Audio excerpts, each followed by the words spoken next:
সরকারি হাসপাতালে চিকিৎসা নিতে যাওয়ায় এক ভোগান্তি। দুর্ভোগ যেন আরও বাড়ে দুপুর ২টার পর বন্ধ হয়ে যায় বহির্বিভাগ। চিকিৎসক সংকটের পাশাপাশি বেড পাওয়াও তখন দুষ্কর। ফলে প্রাথমিক চিকিৎসা দিয়েই রোগীদের পাঠিয়ে দেওয়া হয় অন্য হাসপাতালে।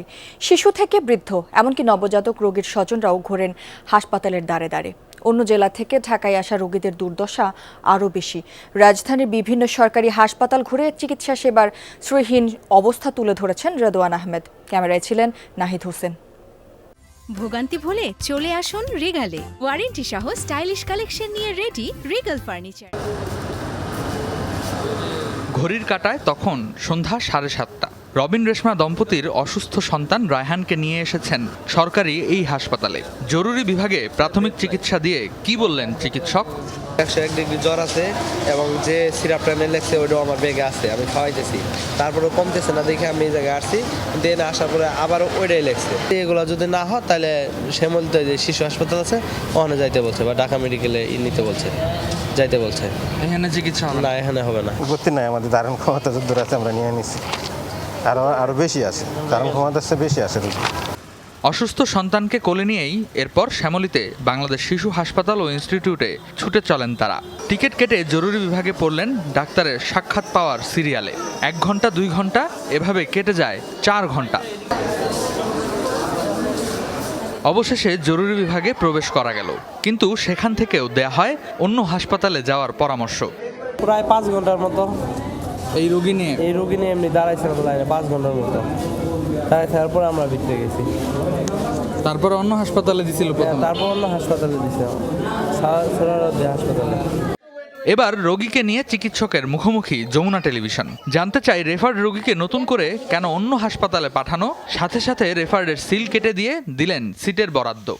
ছেড়ে দিতেছিলাম কারণ তখন বেডটা ছিল না, এখন দেখতেছি যদি শিফট হয় আমাদের আইসিইউ।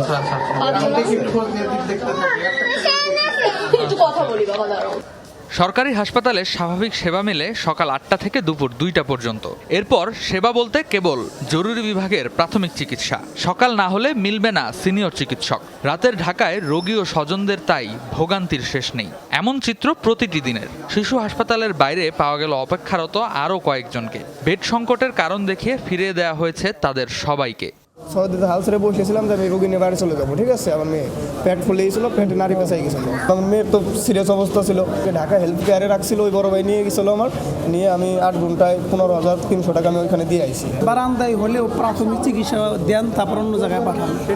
এরপরে ওনারা রুগীকে চায় দেখেন, এখান থেকে রুগীরা মর্মান্তিক অবস্থায় অন্য হসপিটালে ফেরত যেতে হয়।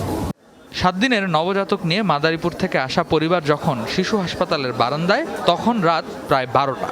কিন্তু ঢাকায় এসেও জাইফার জন্য মিলল না জন্ডিসের উন্নত চিকিৎসা। এক হাসপাতাল থেকে আরেক হাসপাতালে ছোটা শুরু। মাদারপুরে সদর হাসপাতালে ভর্তি করছে, বলছে যে অনেক এখানে রাখা যাইবে না, 27 পয়েন্ট সবচেয়ে বেশি, সব বাচ্চাদের থেকে বেশি। তারপরে এই জায়গায় আর কি করছে যে ঢাকা নিয়ে যাবে না ফরিদপুর। তো আমরা এই জায়গায় এসে এখন এই জায়গায় সিট পাইতেছি না, বলে যে সিট নাই। কিন্তু আশেপাশে অনেক মানুষ বলতেছে যে সিট আছে, অনেক মানে খালি হয়েছে, কিন্তু সিট এখন দেবে না। জন্ডিস হলে যে একটা থেরাপি থাকে ওটা নাই, ওটা খালি নাই বলছে। সরওয়ার্দী হাসপাতাল, কুর্মিটোলা হাসপাতাল, ঢাকা মেডিকেল কলেজ, যে কোনো একটি সরকারি হাসপাতালের রেফার করে সিল দেওয়া হয়েছে বাংলাদেশ শিশু হাসপাতাল ও ইনস্টিটিউট থেকে। কিন্তু অন্যান্য হাসপাতালেও ঘুরে দেখা যায় যে এই ধরনের রোগীদের জন্য নেই একটি সিটও। জাইফার বাবা মার সাথে আমরাও চললাম সরওয়ার্দী হাসপাতালে, কিন্তু সেখানেও একই পরিস্থিতি। বরং এমন অসহায় মানুষের ভিড় সেখানে আরও আগে থেকেই। কমিটি হসপিটাল আমার রাতের বেলা ফিরে দিচ্ছে। তাহলে এটা কি বাংলাদেশ, যে বাংলাদেশের মায়েরা সন্তানের চিকিৎসা পাচ্ছে? আমার নাতি ফটোথেরাপি দেওয়ার কাছে আমি এখনো বলতে পাইনি।